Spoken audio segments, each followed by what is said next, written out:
Welcome back students. तो आज हम market approach to valuation start करेंगे। ऑलरेडी हम रियल एस्टेट वैल्यूएशन जो कि 9 मार्क्स का है और इनकम अप्रोच टू वैल्यूएशन जो कि 7 मार्क्स का है, जिसके अंदर से केस स्टडी भी आ जाती है, वो हमने कवर कर लिया है। मार्केट अप्रोच टू वैल्यूएशन मेरा यह मानना है सबसे कॉम्प्लिकेटेड, सबसे कठिन और सबसे इम्पोर्टेंट टॉपिक है पूरे IBBI सिलेबस का, जिसको आप छोड़ सकते नहीं है और जिसमें से केस स्टडी आना ऑलमोस्ट सर्टेन है एक, और वो केस स्टडी आपको स्कोर करना ही पड़ेगा। इसलिए हमारा फोकस केस स्टडी और एक्सेल शीट पे बहुत ज़्यादा रहेगा इसके अंदर, और इसको हम पूरे चैप्टर को, पूरे मार्केट अप्रोच टू वैल्यूएशन को 12 सेशंस में कवर करेंगे, जिसके अंदर की case study, Excel sheet, examples और कंप्लीट कॉन्सेप्ट्स पूरा डिटेल में कवर करेंगे, और पूरा का पूरा चैप्टर का सिलेबस इसमें हम कवर करेंगे। तो ज़्यादा समय खराब ना करते हुए आगे बढ़ते हैं। मैं हमेशा की तरह भी बोलता हूँ कि अगर आपने पिछली दो सीरीज, पिछले दो चैप्टर जो रियल एस्टेट वैल्यूएशन और इनकम अप्रोच टू वैल्यूएशन पूरा कवर नहीं किया है और आपको अंडरस्टैंडिंग नहीं हुई है उसकी, तो प्लीज आज का सेशन आप बंद कर दीजिए, अपना समय खराब कर रहे हैं। अगर आप इसके बाद कोई हमारी ऑनलाइन क्लासेस ज्वाइन करने वाले हैं तो अपने आप डाउट्स नोट कर लीजिए। जब क्लासेस में हम डिस्कशन करेंगे तो वहाँ पर आपके सारे डाउट्स क्लियर कर देंगे। और अगर आप क्लासेस ज्वाइन नहीं करने वाले हैं तो वीडियो को दोबारा से देखिए, जब तक आपको सारे डाउट्स क्लियर ना हो जाए आगे मत बढ़िए।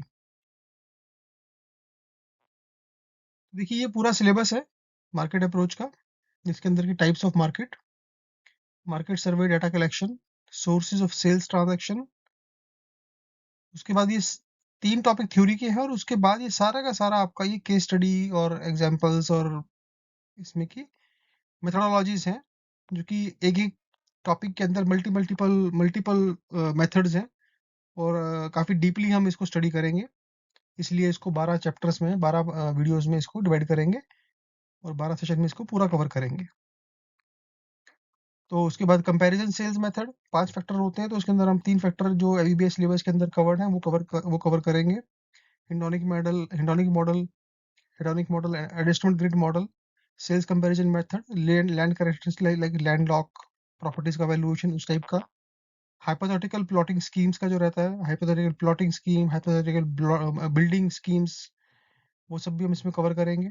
फिर रेजिडुअल टेक्निक्स जो रहती हैं, डेवलपमेंट मेथड्स, वो हम उसमें मेथड समझेंगे। इसमें से क्वेश्चन आता है, कभी कोई एग्जांपल आया था, केस स्टडी करने की संभावना कम होती है। केस स्टडी आपकी हिंडोनिक मॉडल से आ सकती है, एडजस्टमेंट ग्रिड मॉडल से आ सकती है।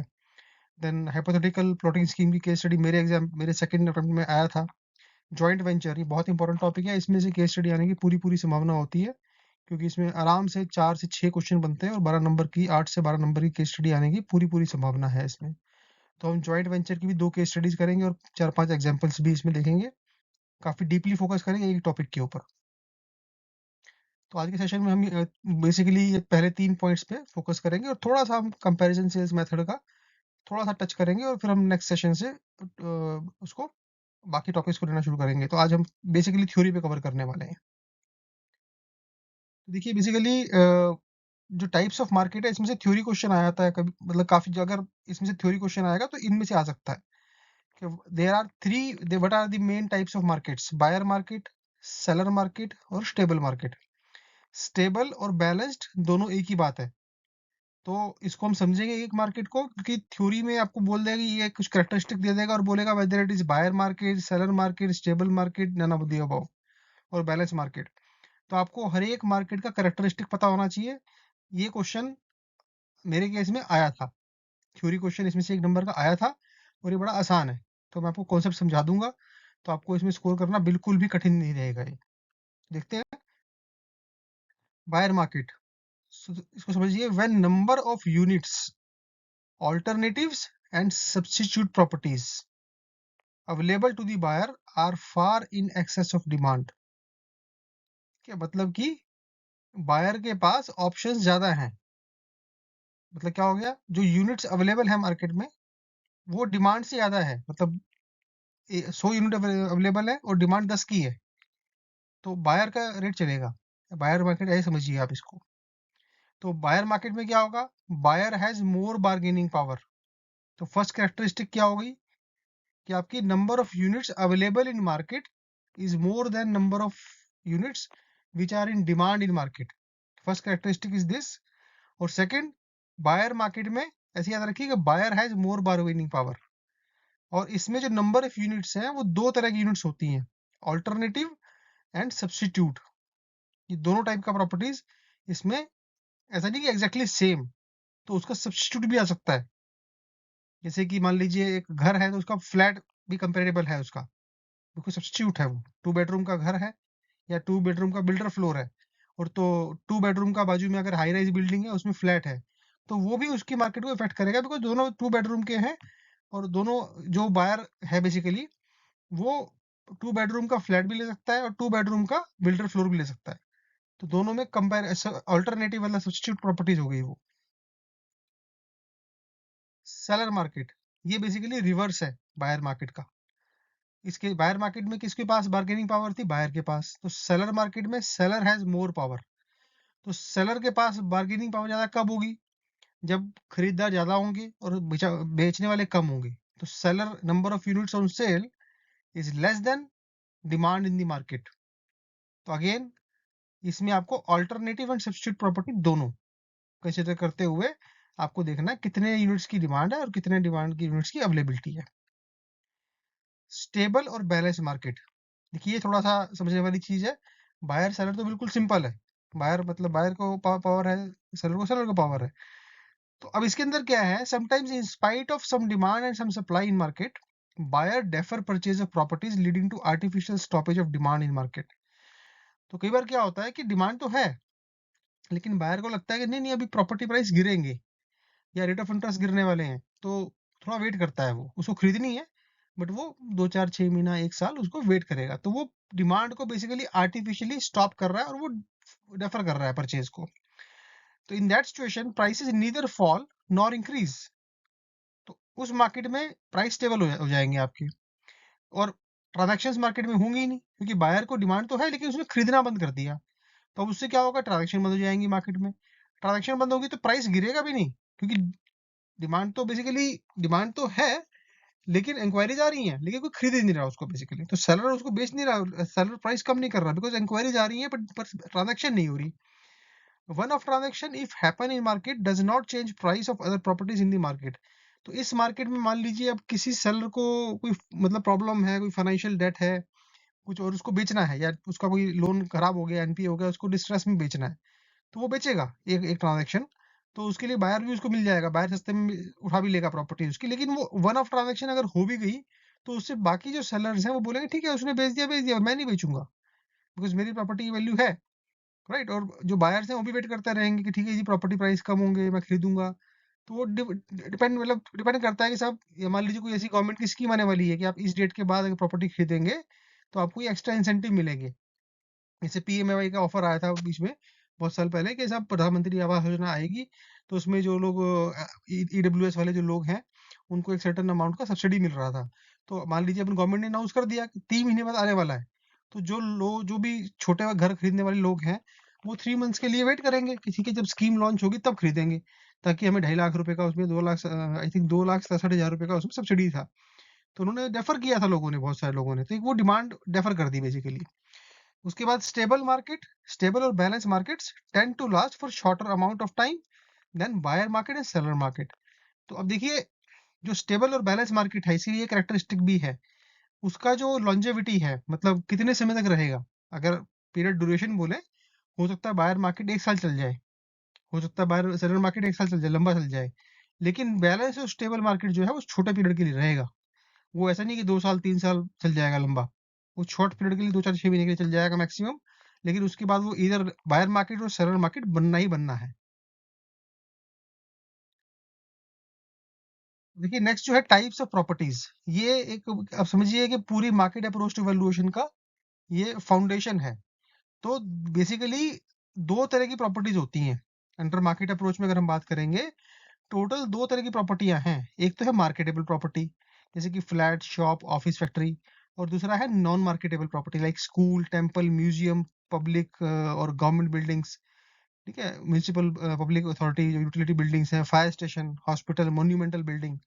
तो जो नॉन मार्केटेबल बिल्डिंग्स हैं उनको बेसिकली क्या, उनको मार्केट में फ्रीली बेच नहीं सकते आप, कोई बायर नहीं मिलेगा उसको इजीली, आपको इजीली बायर नहीं मिलेगा, राइट। मंदिर कौन खरीदेगा, स्कूल को भी बहुत कम लोग खरीदेंगे, म्यूजियम्स भी मतलब बहुत रेयर लोग खरीदेंगे, राइट। गवर्नमेंट बिल्डिंग तो कोई खरीदेगा ही नहीं, म्यूनिसिपल पब्लिक बिल्डिंग बहुत कम बायर मिलेंगे। तो ये बेसिकली नॉन मार्केटेबल प्रॉपर्टीज है, लेकिन जो प्रॉपर्टी फ्रीली मार्केट में ट्रेड हो सकती हैं, दोज आर मार्केटेबल प्रॉपर्टीज।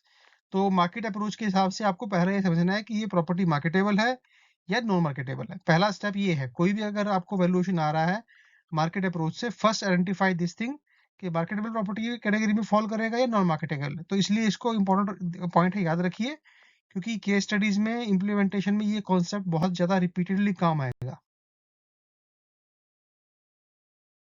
देखिए अब ये basically demand and supply curves है, हालांकि इकोनॉमिक्स का कॉन्सेप्ट है, लेकिन यहाँ पे हम इसलिए शेयर कर रहे हैं बिकॉज ये मार्केट अप्रोच में आपको काम आएगा और इसमें थ्योरी क्वेश्चन भी आया था। तो जैसा कि हम बोलते हैं कि अपने चैनल का हमारा यूएसपी यही है कि जो स्टूडेंट्स फेल करते हैं वो इसलिए करते हैं बिकॉज उनको ऑर्डर नहीं पता होता है, और हम अपने स्टूडेंट्स को सारे कॉन्सेप्ट्स को इंटरलिंक करके पढ़ाते हैं। ये ऐसे ही एग्जांपल के रूप में समझते हैं, जैसे कि एक बिल्डिंग अगर बनाएंगे आप और पहले छत डाल देंगे और फाउंडेशन उसकी वीक है या फाउंडेशन है ही नहीं, तो वो बिल्डिंग गिरने वाली है। तो हम उसको स्टेप बाय स्टेप बढ़ते हैं कि किस स्टेज पे पहले कौन सा टॉपिक पढ़ना है, उसके अंदर कौन सा कॉन्सेप्ट पे फोकस करना है, ताकि जब नेक्स्ट कॉन्सेप्ट आप पढ़ें तो वो पहले कॉन्सेप्ट से इंटरलिंक हो जाए और वो चीजें आपको एक फ्लो में आप समझें, ताकि सारा कुछ मेमोरी के अंदर बैठ जाए आपका। इसलिए हमारे बच्चे जो है, हमारे जो स्टूडेंट्स हैं, जो हमसे ट्यूशन लेते हैं, कोचिंग लेते हैं, उसमें मोर देन 98% सक्सेस रेट है जो क्लासेस ज्वाइन कर रहे हैं हमारे साथ।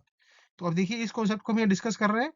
तो डिमांड कर्व क्या है बेसिकली, जैसे जैसे आपका प्राइस इंक्रीज होगा तो डिमांड डिक्रीज होगी, राइट। तो इसका मतलब क्या है, देखिए ये प्राइस इंक्रीज हो रहा है, तो जब प्राइस कम था तो सबसे ज्यादा लोगों की डिमांड डिमांड थी, ये क्वांटिटी बढ़ गई यहाँ पे जब प्राइस डिक्रीज हो रहा है। और जब प्राइस इंक्रीज हुआ तो नंबर ऑफ यूनिट्स कम हो गए आपके यहाँ पे, देखिए ये यूनिट्स आपके यहाँ पे, नंबर ऑफ यूनिट्स कम हो गए, तो नंबर ऑफ यूनिट प्राइस बढ़ गया। ये यहाँ पर ये प्राइस आ गया, प्राइस पॉइंट, तो नंबर ऑफ यूनिट इतने आ गए। जब प्राइस बिल्कुल बॉटम पे है तो ये प्राइस कम हो गया, लेकिन नंबर ऑफ यूनिट बढ़ गए आपके। लेकिन अब इसको समझिए आप कि जब सप्लाई कर्व में उल्टा है, जैसे अगर प्राइस बढ़ता है तो सप्लाई जो है वो इंक्रीज होगी, तो जैसे प्राइस ये बढ़ गया ऊपर तो ये सप्लाई भी इंक्रीज होगी। देखिए ये हाई पॉइंट पे ज्यादा प्राइस है और क्वांटिटी भी ज्यादा है, तो जब प्राइस बढ़ेगा तो ज्यादा लोग बोलेंगे हम भी हमें सबको बेचना है। जब प्राइस जब प्राइस बढ़ेगा लेकिन सब खरीदना नहीं है, बायर कम होंगे, बेचने वाले ज्यादा होंगे। प्राइस कम होगा, खरीदने वाले ज्यादा प्राइस कम होगा, खरीदने वाले ज्यादा होंगे, लेकिन बेचने वाले कम हो जाएंगे। तो ये basically buyer market supplier market रहने वाली है। और इक्विलिब्रियम प्राइस क्या है, ऐसा प्राइस पॉइंट जिसके अंदर की बायर और जो जो बेसिकली डिमांड और सप्लाई दोनों मैच कर जाए। देखिए ये वाला पॉइंट ऐसा है, अगर इस पॉइंट को हम देखेंगे यहाँ पे, मेरे जो आप रेड पॉइंट पॉइंटर को देखेंगे, अगर इस पॉइंट के ऊपर जो डिमांड है, जितने लोग बेचना चाहते हैं, जितने लोग खरीदना चाहते हैं, वो बिल्कुल मैच कर गया इस प्राइस पॉइंट के ऊपर। तो this is called equilibrium price. तो ये टर्मिनोलॉजी याद कर लीजिए, demand curve, supply curve, equilibrium price. कभी कभी एग्जाम के अंदर आपको एग्जाम में जो क्वेश्चन आएगा वो ऐसी कर्व बना के दे देगा कि साहब इसमें बताइए आप कि इक्विलिब्रियम प्राइस क्या है। तो आपको पता होना चाहिए कि ये जहाँ पे जिस पॉइंट पे कर्व कर रही है उसके कॉरेस्पॉन्डिंग जो प्राइस है दैट इज इक्विलिब्रियम प्राइस को। तो उसमें कुछ नहीं करना है आपको, कोई फॉर्मूला नहीं लगाना, कुछ नहीं करना, ग्राफ देखना है और निकाल के दे देना है। इक्विलिब्रियम क्वांटिटी वो ये निकल के आएगी, ये नीचे वाली यहाँ पे। तो आपको अगर ये ग्राफ समझ में आ रहा है, इसमें से कभी कभी एक या दो नंबर का क्वेश्चन भी इसमें से आ जाता है, और कुछ नहीं करना, कोई आपको कैलकुलेशन नहीं करनी, सिर्फ आप ग्राफ की इंटरप्रिटेशन करनी है। यू शुड नो ये बेल कर्व है, इसके अंदर से भी क्वेश्चन आता है। मेरे एग्जाम के हमारे टाइम पे एक क्वेश्चन इसमें से आया था, मुझे याद नहीं पहली बार आया दूसरी बार आया था, लेकिन एक बार इसमें से क्वेश्चन इसके अंदर से भी आया था। इसको समझिए आप, बेल कर्व को जितना बढ़िया तरीके हम समझाते हैं कोई नहीं समझाएगा आपको। Basically each buyer tend to buy properties at lower price. हर एक बायर की इच्छा क्या, मैं सस्ती सस्ती प्रॉपर्टी खरीद लूं, और सेलर क्या चाहता है, मैं प्रॉपर्टी महंगी से महंगी बेचूं, राइट। तो अब ये बेसिकली देखिए, ये नंबर ऑफ बायर्स है वाई एक्सिस पे, यहाँ पे नंबर ऑफ बायर्स है, और ये वाई एक्स एक्सिस पे प्राइस है, ठीक। तो ये बेसिकली जो कर्व है ए बी सी, ये बेसिकली बायर्स की मार्केट है, क्योंकि बायर बोलता है कि मुझे कम प्राइस पे खरीदना है, तो उसका जो मिनिमम प्राइस है ए और मैक्सिमम प्राइस सी है। मान लीजिए 50 रुपए से लेके 100 रुपए के बीच में खरीदना है उसको। ये 50 रुपए है, ये 75 रुपए है, और ये 100 रुपए है, एग्जाम्पल के लिए समझते हैं, राइट।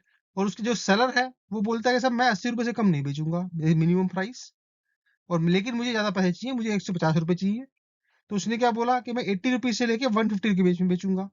तो 80, 120 और 150, ये 3 पॉइंट्स आ गए। ये सेलर कर्व है। लेकिन एक बेसिकली जब जोन ऐसा आएगा जिसमें कुछ बायर्स होंगे और कुछ सेलर्स होंगे, तो बेसिकली ट्रांजैक्शन किस प्राइस जोन में होंगी? ये जो डार्क एरिया कर रखा है, देखिए ये वाला जो ये एरिया है ना, जो कि टॉप के बायर्स हैं, जो कि मतलब कि रीजनेबल प्राइस बोल रहे हैं अपर साइड में, और जो रीजनेबल सेलर बोल रहे हैं कि साहब चलो मैं थोड़ा सा कम कर लेता हूँ, उनकी ट्रांजैक्शन ही होंगी। जो लोग इस मार्केट में इस सेगमेंट में बैठे हैं बायर के, उनको कोई सेलर नहीं मिलेगा, ठीक, वो प्रॉपर्टी नहीं खरीद पाएंगे। और जो लोग ये प्राइस रेंज में डिमांड कर रहे हैं, उनको कोई प्रॉपर्टी बेचने वाला बायर नहीं मिलेगा, खरीदने वाला बायर नहीं मिलेगा। तो ये दोनों खाली बैठे रहेंगे। लेकिन जो लोग इस जोन में फॉल कर गए, उनकी ट्रांजेक्शन हो जाएंगी। तो ऐसे यहाँ ट्रांजेक्शन होंगी, फिर यहाँ वाले लोग कूद कूद के इधर भी आएंगे, उनको प्राइस कम करेंगे, ये प्राइस बढ़ाएंगे। तो अल्टीमेटली यहाँ पे फ्लो होता रहता है। तो ये जोन कभी भी जीरो नहीं होगा, रेयर है कि बिल्कुल जीरो हो जाए। बट टेक्निकली ये इस जोन में इतने भी लोग फॉल करेंगे, उसको आप कहेंगे कि वो बार्गेनिंग जोन है, राइट। तो अब ये भी आपको ये ध्यान रखना है, ये जो डार्क एरिया है, this is called bargaining zone, जिसके अंदर की प्राइस रेंज है, जिसमें कि आपको ट्रांजेक्शन हो रही हैं। तो अब एग्जाम के अंदर बेल कर्व की डेफिनेशन भी पूछ सकता है आपसे वो, कि बायर का कर्व कौन सा है, सेलर का कर्व कौन सा है, या आपसे ऐसे ग्राफ देते बना के और बोले ये बायर कर्व है, सेलर कर्व है, और आप बताइए किस प्राइस रेंज में ट्रांजेक्शन हो रही है मार्केट में। तो आपको पता होना चाहिए एफ और सी के बीच में, जो एफ पॉइंट दे रखा है और सी पॉइंट है, उसके बीच में जो प्राइस रेंज है, उसके अंदर ही ये ट्रांजैक्शंस हो रही हैं, ठीक है। और बेसिकली अब अगर परफेक्ट कंपटीशन मार्केट है, अगर वो एग्जामिनर में बोल दे, क्वेश्चन में बोल दे एग्जामिनर कि this is a perfect competition market, और ये बेल कर्व दे दे, तो फिर आप बोलिए कि आइडल प्राइस क्या है जिस प्राइस पे ट्रांजैक्शन होंगी, तो वो जी है। तो ये जो बीच में जो पॉइंट जहां पर ये दोनों कर्व इंटरसेक्ट कर रही हैं, that is the ideal price of transactions between buyer and seller in a perfect competition market। तो ये आपने 3-4 कॉन्सेप्ट्स को याद रखना है। थ्योरी क्वेश्चन आने की इसमें से काफी अच्छी संभावना है। अब आगे समझते हैं मार्केट अप्रोच टू वैल्यूएशन। तो इसमें क्या है, market approach is based on principle of substitution. ये कीवर्ड है, इसके अंदर से भी थ्योरी आ जाती है आपकी, कि मार्केट अप्रोच बेसिकली किस कॉन्सेप्ट पे बेसिस है, पूरा पूरा जो एक पिलर है उसका, that is principle of substitution. के मतलब एक प्रॉपर्टी को दूसरी प्रॉपर्टी से सब्स्टिट्यूट करते हैं, या उसके एट्रीब्यूट को सब्स्टिट्यूट करते हैं, and we compare to properties based on attributes and all that. Substitution करते रहेंगे और उसको वैल्यूएशन निकालते रहेंगे, ऊपर नीचे करते रहेंगे। अच्छा सब्स्टिट्यूट है, अच्छा पैरामीटर है, वैल्यू बढ़ा देंगे, खराब पैरामीटर है, वैल्यू उठा देंगे।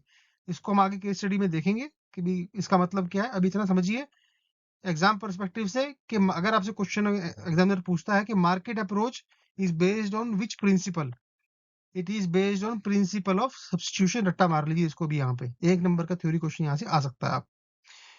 तो बेसिकली आप मोटा मोटा समझिए कि मार्केट अप्रोच के 2 मेथड हैं, जो ब्रॉड कैटेगरीज है। इसके अंदर सब कैटेगरीज फर्दर है, जो हम आगे आने वाले 11 सेशंस, जो भी इसके बाद 11 सेशंस और हैं मार्केट अप्रोच के, उसमें डिस्कस करेंगे। But broadly speaking, there are 2 categories: sales comparison method and second development method और residual method। ये दोनों एक ही बात है, आपने कंफ्यूज नहीं होना है इसके अंदर कि डेवलपमेंट मेथड रेजिडुअल मेथड अलग अलग है। No, it's same thing, confuse नहीं होना है। और इसमें आपने ध्यान रखना है कि मार्केट नॉन मार्केटेबल प्रॉपर्टीज के लिए आपका मार्केट अप्रोच मेथड लगेगा ही नहीं।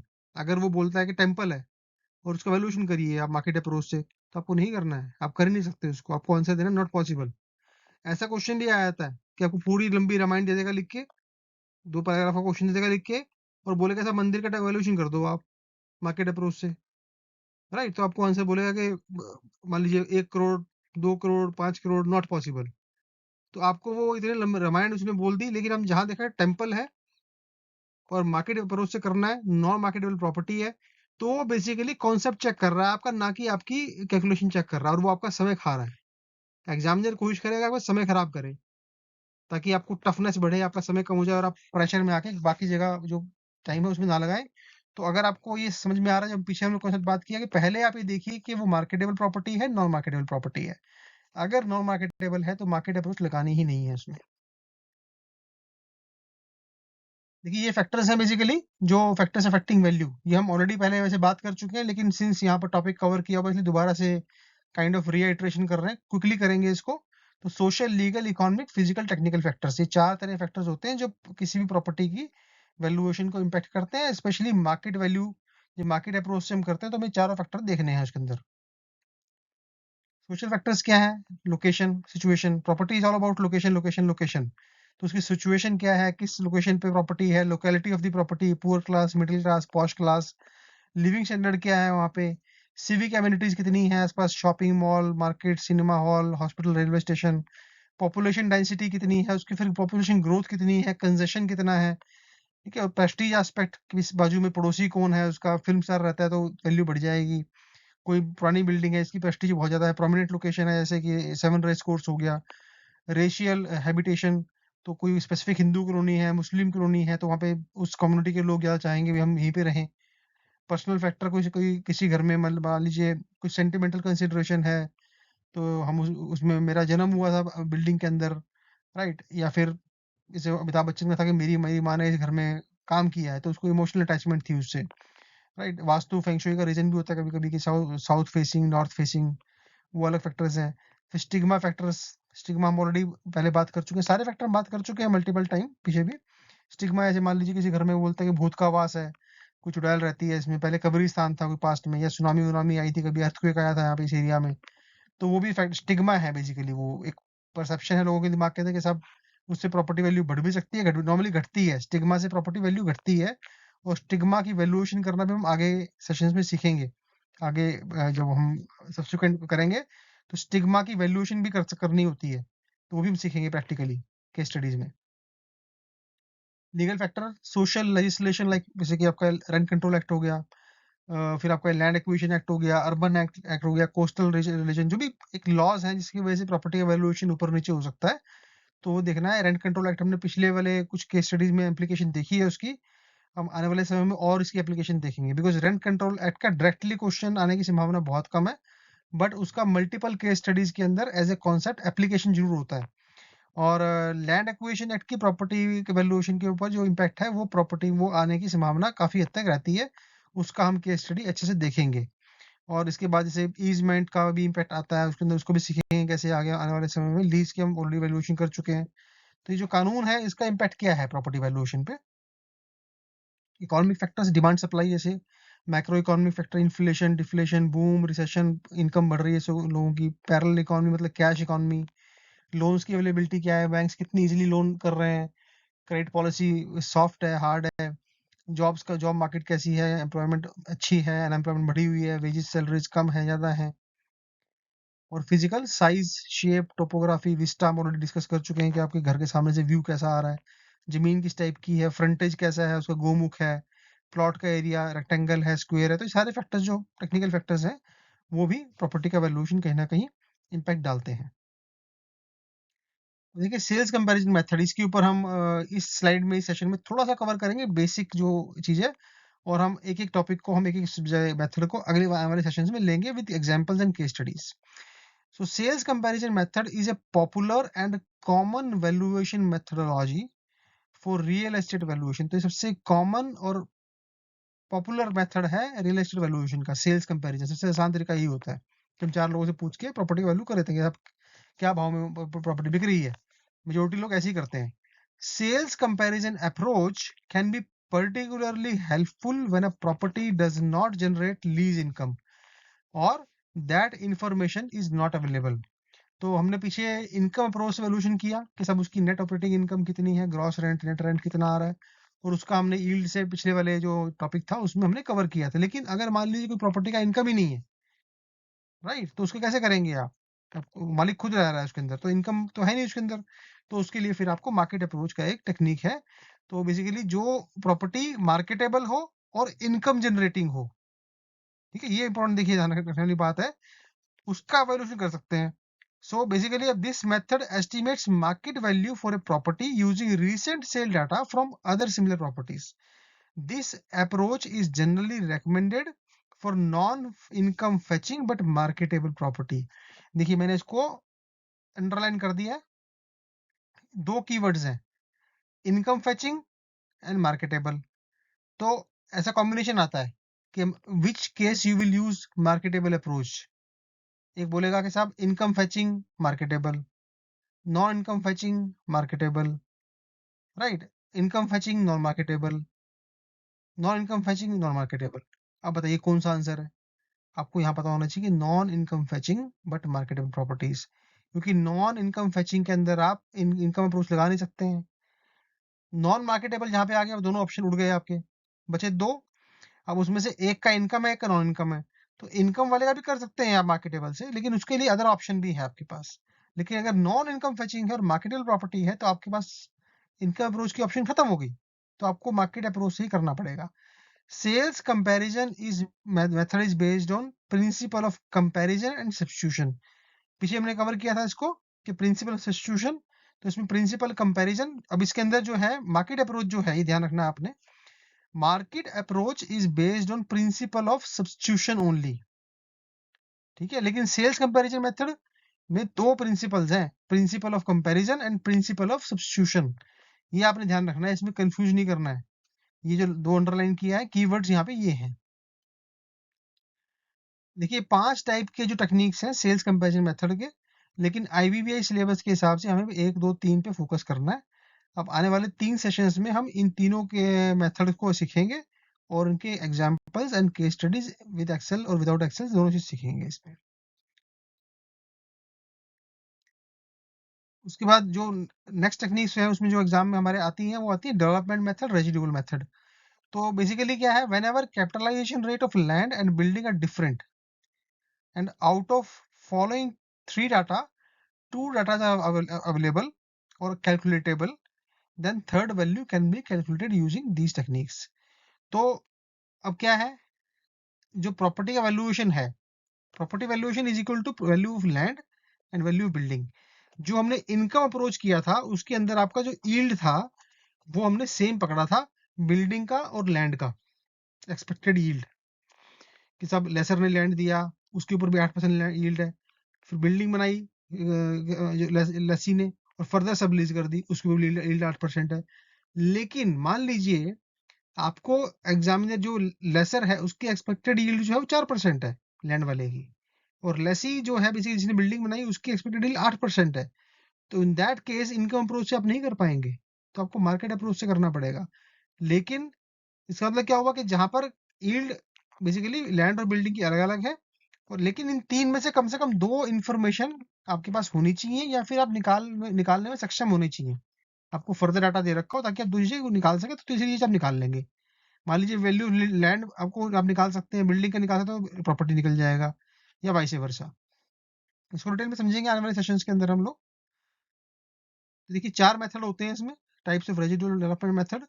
तो इसमें land residual technique using direct capitalisation, उसके बाद building residual technique using direct capitalisation, land residual technique using cost and sales comparison, building residual technique using cost and sales comparison. ये 4 method है।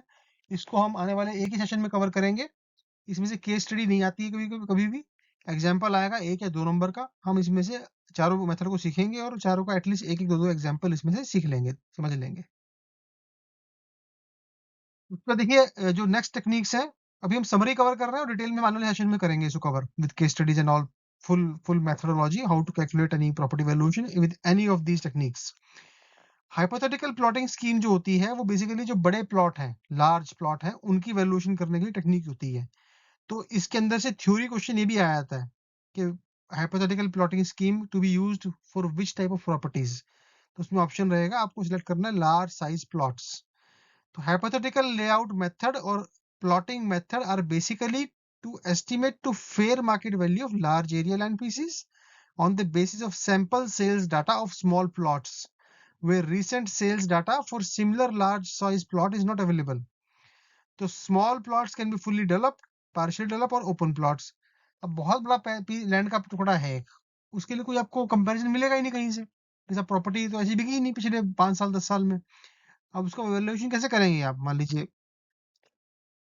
आप कैसे, मान लीजिए बहुत बड़ी जमीन है जिसके मान लीजिए एरिया आपका है for example 50,000 square feet, example लेते हैं। तो 50,000 स्क्वायर फीट आपको दे दिया एरिया। आपको लगता है कि चलो जी 100 गज के आपके या 100 गज के प्लॉट बिकते हैं यहाँ पे, तो 200 गज का प्लॉट बिकता है। और तो आपको 100 छोटे प्लॉट की वैल्यू आपके पास है। तो उन छोटे प्लॉट की जो सेल्स के आपके पास इंस्टेंसेस हैं जो कि आपको मार्केट में रेट्स मिल रहे हैं, जब छोटे प्लॉट बिकते हैं, या तो बड़ा लैंड तो बिका ही नहीं। तो उन छोटे प्लॉट की वैल्यू से बड़े प्लॉट की वैल्यू आपको कैसे निकालनी है, वो एक टेक्निक है जिसके अंदर से केस स्टडी आने की पूरी पूरी संभावना होती है। तो इसको हम डिटेल में समझेंगे विद ग्राफिक्स, विद ग्राफ्स बना के, मैं पूरा पिक्चर बना के समझाऊंगा आपको। और हम उसको एक केस स्टडी भी करेंगे इसके ऊपर। और उसके अंदर खाली प्लॉटिंग वाला नहीं, बिल्डिंग वाला भी करेंगे। 2 ऑप्शन आती हैं इसमें। इसमें लिखा नहीं है एग्जाम में, सिलेबस के अंदर वो साइलेंट है चीज कि हाइपोथेटिकल प्लॉटिंग करनी है, लेकिन हाइपोथेटिकल बिल्डिंग एक अलग से टेक्निक होती है, उसके अंदर से भी एग्जाम में क्वेश्चन आते हैं। तो वो भी हम अलग से करेंगे। और उसके अलावा फिर आपका जो बेल्टिंग मेथड है, लैंड लॉक लैंड प्रॉपर्टी है, वो भी समझेंगे, उसका वैल्यूएशन करेंगे इसके बाद। देखिए अब सबसे जो कठिन मानते हैं बच्चे, मैं जो क्लासेस पढ़ाता हूँ, जॉइंट वेंचर को बड़ा ही मतलब दिमाग में हवा बना रहता है लोगों के, बच्चों के, कि सब जॉइंट वेंचर कैसे करेंगे वैल्यूएशन। और मैं ये बता रहा हूँ कि सबसे आसान चीज ये है। और इसमें से क्वेश्चन आने की, मतलब समझिए केस स्टडी आने की पूरी पूरी संभावना होती है। इसमें एक एक टॉपिक इंपॉर्टेंट है मार्केट अप्रोच में, आपको कुछ भी क्वेश्चन आ सकता है इसके अंदर से। केस स्टडी आपको 99.99% इसके अंदर से आनी ही आनी है। एक केस स्टडी चाहे किसी भी टॉपिक के अंदर से आए, वो कहीं ना कहीं से कुछ निकल आएगा एक केस स्टडी आपको इस पर्टिकुलर टॉपिक के अंदर से। तो ये खाली 7 नंबर का नहीं है, कम से कम समझिए 7 प्लस 12 या 10 या 8, अगर 3 केस स्टडी आती है 8 नंबर की, तो 15 से लेके 20 नंबर का आपको इसमें से एक चैप्टर के अंदर से आएगा, और ये हैवी चैप्टर है। तो जॉइंट वेंचर क्या, basically real estate joint venture is a deal between multiple parties to work together and compile resources to develop real estate. मान लीजिए किसान और बिल्डर जो इकट्ठा जुट जाते हैं, और बेसिकली किसान जो है जमीन दे रहा है अपनी, और बिल्डर कंस्ट्रक्शन करेगा, तो दोनों का जॉइंट वेंचर हो गया। जब प्रॉपर्टी बिकेगी, दोनों को अपना अपना शेयर मिल जाएगा। Joint venture allows real estate operators to work with real estate capital providers, entities that can supply capital to real estate projects. A real estate joint venture namely has two separate entries parties. एक तो होते हैं operating member, और एक होता है capital member. तो operating member कौन से होते हैं? Normally an industry expert who is responsible for the daily operations and management of the real estate project. जो मैनेजमेंट है, जो वहाँ के इंजीनियर हैं, वहाँ के जो सुपरवाइजर्स हैं, जीएम्स हैं, जो उस प्रोजेक्ट को रन कर रहे हैं। और कैपिटल मेंबर्स कौन से हैं? जो कि वहाँ फंडिंग कर रहे हैं, बेसिकली जो फाइनेंस दे रहे हैं, major part of the project जो फंडिंग कर रहे हैं, वो आपके कैपिटल मेंबर है। तो ये आप थ्योरी समझिए, इसमें से एग्जांपल में से, थ्योरी में से क्वेश्चन कभी कभी 1 नंबर का आ जाता है। केस स्टडी हम आने वाले इसमें समझेंगे। इस पे मेरे ख्याल से हमारे पास 2 केस स्टडीज है और 4 एग्जांपल्स हैं।